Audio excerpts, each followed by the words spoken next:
donc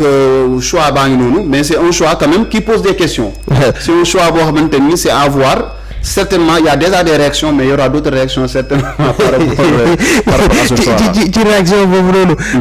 parce que on nous a dit que ginnaaw bi nga xamante ne président tànn na Amadou Ba il a reçu wala il va recevoir dans la foulée parce que démb lañ ko waxoon donc tey war nañ ko def normalement. ki nga xamante ne Mohamed Boun Abdallah Dionne qu'on pensait que certains même disaient que c'était le rostro comme on dit en espagnol par exemple c'était même l'alter ego du président Macky Sall maanaam ku gis président Macky Sall muy doxee Boun Dionne était ki nga xamante ne moo goroon gën a dalal xelam ci yore réew mi parce que dina ko yore xëy na ni ko président Macky Sall bëggee nee nañ tey mook Abdoulaye Daouda Diallo mi nga xamante ne c'était son compagnon de fort longtemps koo xamante ne il a risqué même li nga xamante ne mu di liggéeyam ndax jamono ji muy nekk di liggéey ci gouvernement bi il avait déjà pris part du politique président Macky Sall ba mu amoon ay jafe-jafe ñu bëgg ko sax dàq ci liggéeyam et tout ñu ne ñoom ñaar ñooñu nag président leen recevoir xëy na ci gouvernement bi di ñëw soo moytu ñu ne ñaar ñooñu ñooy éconduire li ni mel ndax jàpp na ne loolu solution la ci jamono ñu toll président di essayer di je sais pas xaw ma day ñab-ñabal mu ne xaw ma ne laa ko tuddee daal di essayer peut-être recoller wala di jéem a xëcc ñi nga xamante ne ce sont des potentiels frustrés. waaw mais xam nga tey président Macky Sall choix bi mu def. xam nga mës naa ko wax sa plateau ma ne le président Macky Sall tout ça finalement il a trop cherché à li neex ñëpp daal. waaw li neex ñëpp benn côté mais aussi à prendre le temps de faire le vide autour de lui président Macky Sall dafa def le vide autour de lui boo xoolee président Macky Sall de tout temps on n'a jamais su avec certitude kan le président Macky Sall di bëgg lay tàbb bu bëggee dem donc il a laissé le flou booy dem normalement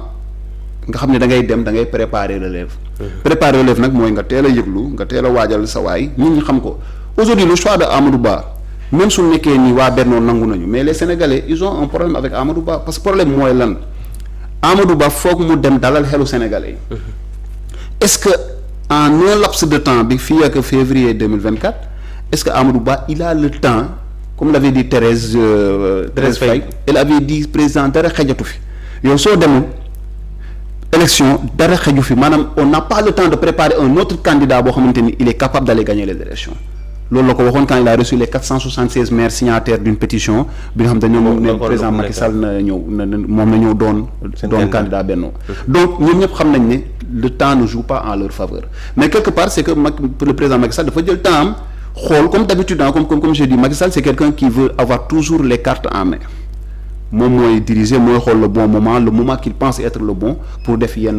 mbir yi donc loolu ça joue en la défaveur de Amadou Ba mais revenons un peu sur Boun Abdallah Dionne effectivement il fut un temps mënoon nañu xalaat ne Boun Abdallah Dionne moo naroon wutu président Macky Sall de par sa fidélité xam nga de par son engagement au sein de la coalition jàpp mënoon nañu xalaat loolu mais yàlla dafa dogal il a disparu de la scène politique à un moment donné. Effectivement. Donc selon certaines informations yaram bi dafa sutante woon. moo taxoon ñu gëjoon ko gis dafa doon faju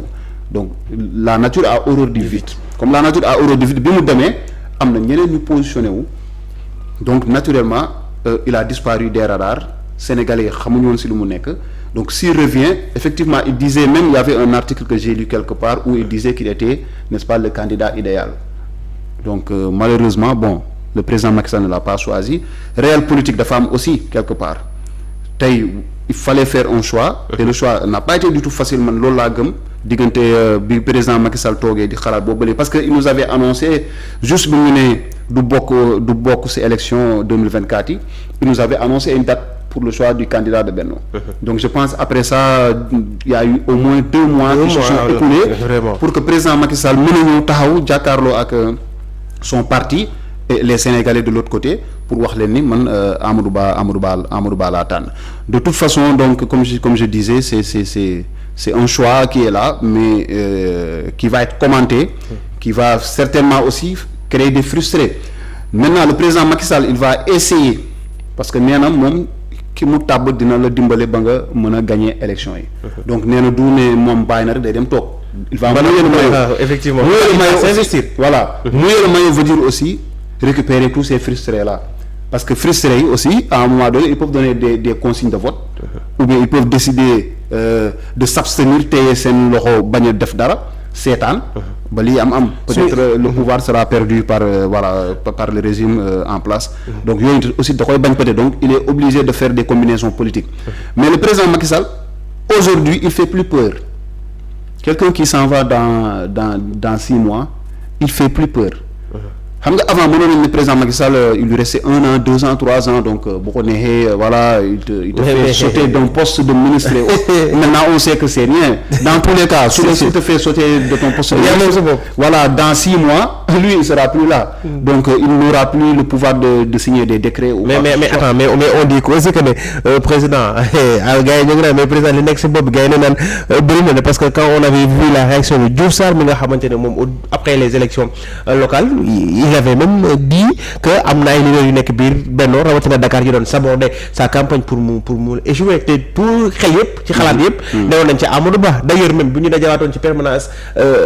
APR Benno bi loolu fa feeñ seen militant di xeex moom dañ mën nañoo ne sax moom fa la Amadou Ba jëlee Diouf Sarr classé ko ne woon ko ne que les choses ne se passent pas ainsi ñu ñëw nag ginnaaw bu président tànne ba Diouf Sarr il s'est vite rangé c'était comme si que moom en fait ndigalu président moom da koy topp moom ak Amadou Mame Diop ñaar ñi nga xamante ne ñoom nañu peut-être jàppee ay rebelle mooy ki nga xamante ne mooy Aly Ngouille Ndiaye mi nga xam ne moom ji boo nekk suñu deuxième ponk ci waxtaan wi ak ki nga xamante ne moo di Mame Boye Diao si on a vu à Mame Boye Diao bon nee nañ moom li ko desewoon xëy na mooy peut-être nekk ministre pour prétendre quand même à être candidat mais ci point politique on peut dire que moom am na ko pour peut-être déstabiliser quand même Amadou Ba. waaw tey bu ñuy natt bon boo ma waxee si Aly Ngouille Ndiaye lañ jëm ak Mame Boye Diao après donc mais tey bon Abdoulaye Diouf Sarr parlant de lui Abdoulaye Diouf Sarr dafa di koo xamante ni aussi on sait pas qu'est-ce qui s'est passé avec la gestion de la force Covid-19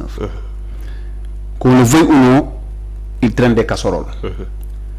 def na deful kan moo def xamuñu on nous avait promis une enquête bon on attend de voir n'est-ce pas quels sont les résultats enquête bi lan lay fësal mais li ñu xam mooy Abdoulaye Diouf Sarr si gestion am na ay mbir yu xew yi nga xamante ni ça fait l'objet d'un rapport te dañuy xaar ñu leeral loolu léegi nag kenn xamul le président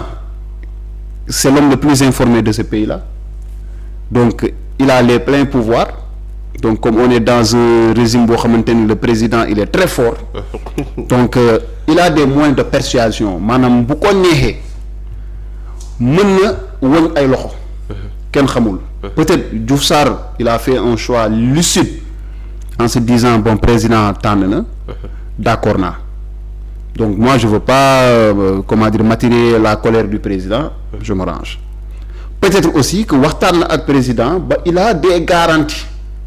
yoo xam te ne mënuñu ko xam forcément parce que peut-être waxtaan am na ci suuf ou bien y a eu des médiations am na lu ñu waxtaanee ba tënk ne Diouf Sarr kaay jàppale Amadou Ba peut-être en contrepartie Amadou Ba bu toogee dina am ay mbir yoo xamante ni peut-être dina dugg ci gouvernement peut-être dina doon ministre peut-être am na ay forcément y a eu des négociations peut-être mais yomb na trop nag. moom nu mu teelee dafa yomb parce que la ñu wane woon moom avec ses militants et les militants de Amadou Ba au niveau de la permanence de l'APR mooy ces gens-là dañ doon dem ci confrontation n'est-ce pas parce que seen militants yi jot nañ fa sàndante ay mbir ba ñuy évacuer seen nu mu tudd seen permanence boobu noonu donc c'est trop facile Abdoulaye Diouf Sarr mënul génn démb ne par exemple sama défaite bi ma am fii pendant les élections municipales quelque part c'est parce que am na ñoo xam ne dañ ma doon saboter bon mën nañ jàpp ne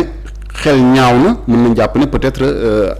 Amadou Ba bokk na si ñi nga xamante ni ciblé na leen peut-être c'est des gens qui n'ont pas mouillé le maillot comme ni mu ko yaakaaree woon pour mën ko jox mairie de Dakar bi nga xamante ni mu ngi ko doon kii pire Diouf Sarr il a même perdu la mairie de Yoff donc ça a été une défaite cuisante bi nga xamante ni doon na quand même un point noir sur le parcours politique bi nga xamante ni Diouf Sarr am na ko fii si Ndakaaru donc c'est des choses à voir maintenant bon est-ce que c'est un choix lucide bu mu def est-ce que c'est un choix boo xamante ni y a des conditions qui sont derrière que pour le moment nous ignorons et que peut-être am nañu yaakaar avec le temps que les choses vont s'éclaircir. Mais maintenant si on en vient au cas des frustrés, on parlait de Diouf Sarr qui s'est rangé, Amadou Mame Diop aussi qui s'est rangé, quoi qu'on puisse dire, moom Amadou Mame Diop gars yi ne woon nañ. Amadou Mame Diop il n'inquiète voilà donc mouvement su fee moom ils sont vraiment sous le contrôle total du président, mais ñaar ñi nga xamante ne jamono ji ils sont peut-être incontrôlables mooy Saly Nguer ak Sa Kolda parce que on peut le dire ainsi, parce que am na ñoo naan moom ñoom ñaar ils sont légitimes à la candidature, parce que quoi qu'on puisse dire tegal nañ ay élections yoo xamante ne wane nañ seen bopp. Mame Boye Diao président dafa def tànneef moom mu contre tànneefu président dem Kolda dóor Abdoulaye Bibi Diallo ba moom moo sax tax ba ñu ne Abdoulaye Bibi Diallo dañ ko génne ci gouvernement ndax il ne pesait pas. Il avait tous les moyens, mais il s'est fait battre par Mame Boye Diao et d'une belle façon. ñu ñëwaat encore ci élection kii ni ñu koy def sax élection législative moom il a fait un bon résultat ba tax ñoom ñu mujjee am siège yooyu nga xam ne mooy siège député yi ci Kolda. Donc Mame Boye Diao moom jàpp na am na koo xamante ne poids électoral ba contrôler na on peut dire que mooy contrôler actuellement département de Kolda. Linguère c'est le cas aussi pour ki nga xamante ne mooy Aly Ngouille Ndiaye. donc ce sont deux ténors yi nga xamante ne mais soo dindee ñoom seen poids ci Benno minimum il mën nañu retirer benn nombre d'électeurs yoo xamante ne ça peut coûter cher à Benno. frustré yooyu parce que Ngouille Ndiaye moom dem na. kooku moom nee na day nekk waaw c'est officiel. moom il a présenté sa lettre de démission, il sera candidat. Mame Boye Diao moo de suba on ne sait pas ndax dina nekkam déet léegi ñaar ñooñu tey lan la ñu mën a tey suñu génnee de façon officielle lan la mën a impacter ci Benno. waaw xam nga politique moom dañuy ne addition moo gën soustraction. te ku yokkul da ngaa wàññi. tey Aly Ngouille Ndiaye quand même c'est quelqu'un qui a un parcours politique moom mën nga ko xasee lu ne mais politique sur le plan politique sur le plan électoral yàgg na def quand même ay différence di def ay jaloore kooku moom da nga ko koy nangul.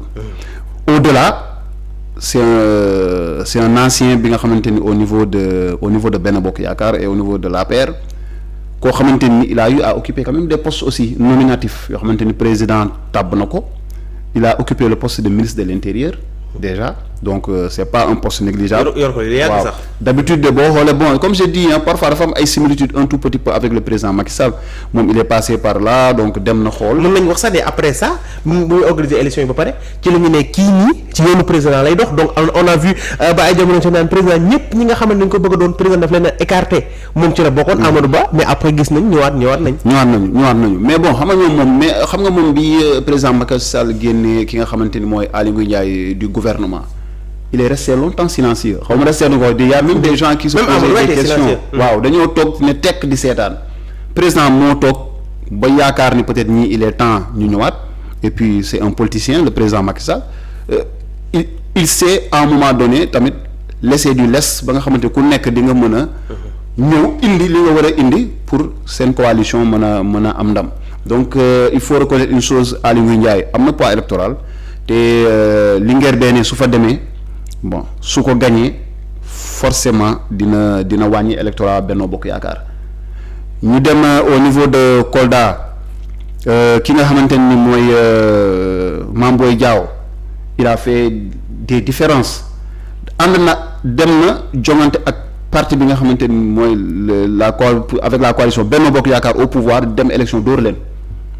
loolu quand même c'est un résultat. Donc comme tu l'as dit aussi au niveau des législatives il a fait ses preuves. Donc instant bi mën nañ jàpp ne si on fait une lecture au niveau des deux élections yi nga xam ne jàll na que il a un poids électoral en tout cas il a une base. boo xamante ni mën na ko may mu am dara léegi nag base boobu noonu imagine toi tey président le candidat de Benno Bokk Yaakaar perdre Kolda perdre Linguère donc. am na yeneen bastions yoo xamante ni c'est les bastions de l'opposition yoo xamante ni il y a de fortes chances que le pouvoir ne parvienne pas peut-être à tirer son épingle du jeu donc loolu dina doon li nga xamante ni mën na indi ay jafe-jafe pour le président pour le candidat de Benno Bokk Yaakaar pour mu mën a gagner élection mais léegi xam nga loolu au niveau départemental ak